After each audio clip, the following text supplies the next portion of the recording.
انتوا عارفين طبعا ان بعد ما نخلص الاجازه والفسح وده كله هنمل ونفسك ترجع للمذاكره وتشم ريحه الكتب من تاني. الاول قبل ما تيجي الاجازه كان طالع عينك ونفسك تيجي بفارغ الصبر، وهنا نبدا الفيديو عن حاجات وافكار تستغلي بيها الاجازه بشكل مفيد.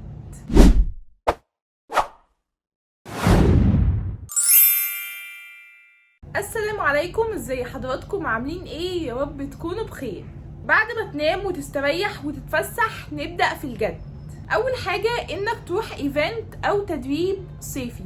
الايفنتات بتخلي عينيك على الدنيا وتشوف تجارب الناس الناجحين علشان تعمل زيهم، وكمان بتوسع فكرك ووعيك علشان تدرك قيمة النجاح.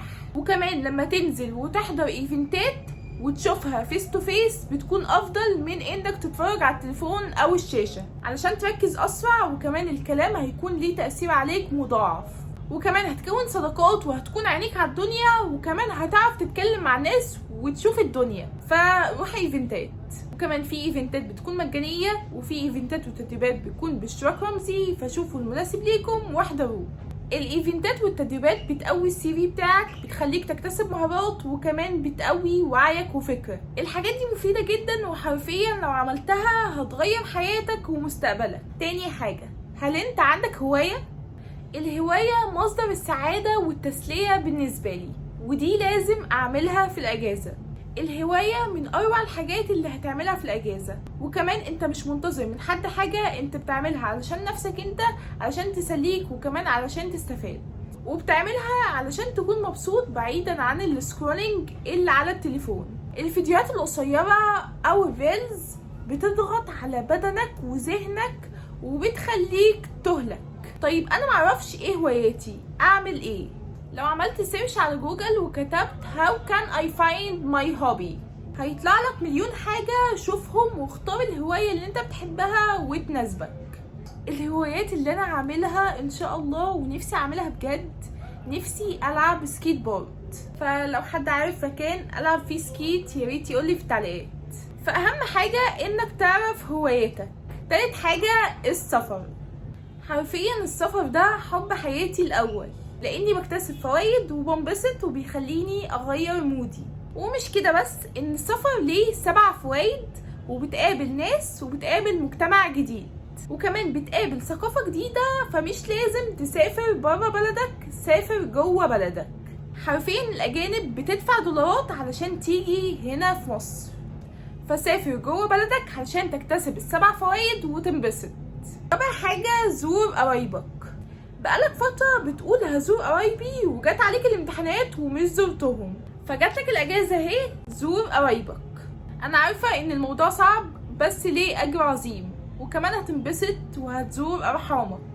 فزور قرايبك اللي بقالك سنة مستني تزورهم. خامس حاجة، قضي يوم بدون نت نهائيا. خد الموضوع تحدي، وحرفيا هيغير حياتك ويومك هيكون منتظم، وكمان هتحس براحة نفسية وهتبعد عن الاسترس. فقضي يوم كامل بدون نت وقول لنا في التعليقات. سادس حاجة، اقرأ كتاب كل يوم ولو حتى ساعة. بص، اقرأ كتاب علشان هتنمي ذاتك وهتكون شخص عارف كل حاجة، وهتاخد تجارب من كذا حتة. وهرشح لك افضل الكتب اللي هتقرأها في حياتك. اول حاجة كتاب لأنك الله الجزئين. تاني حاجة الله للمؤلف الدكتور مصطفى محمود. تالت حاجة العادات الذرية. ورابع حاجة نادي الخامسة صباحا. وخامس حاجة الطريق إلى الامتياز للدكتور إبراهيم الفقي. وسادس حاجة كتاب جلسات نفسية. وسابع حاجة العادات ال7 للناس الأكثر فاعلية. وتامن حاجة أول 20 ساعة. وتاسع كتاب الذكاء العاطفي.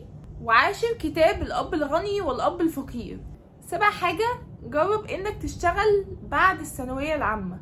أنا بدأت أشتغل وأنا في سن صغير، اشتغلت كول سنتر، اشتغلت في مطاعم، اشتغلت في كذا مجال، وكمان اشتغلت في محل ملابس على ما اعتقد.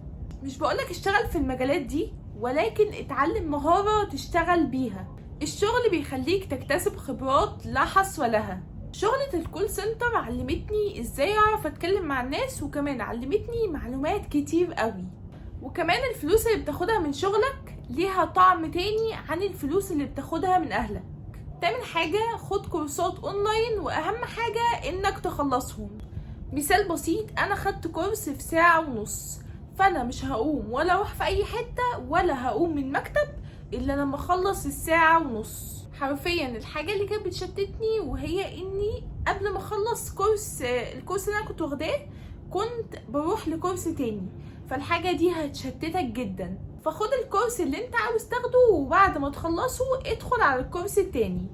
9 حاجة، حسن لغتك الانجليزية، لان العالم كله دلوقتي بدأ يتكلم انجليزي، واي شغلانة دلوقتي بتحتاج اللغة الانجليزية. ده حتى اي سكيلز او اي كورس بيحتاج اللغة الانجليزية، لان اللغة العربية واللغة الانجليزية اهم لغات العالم. فاهم حاجة تحسن اللغة الانجليزية وبدون كورسات وتاخدها في البيت.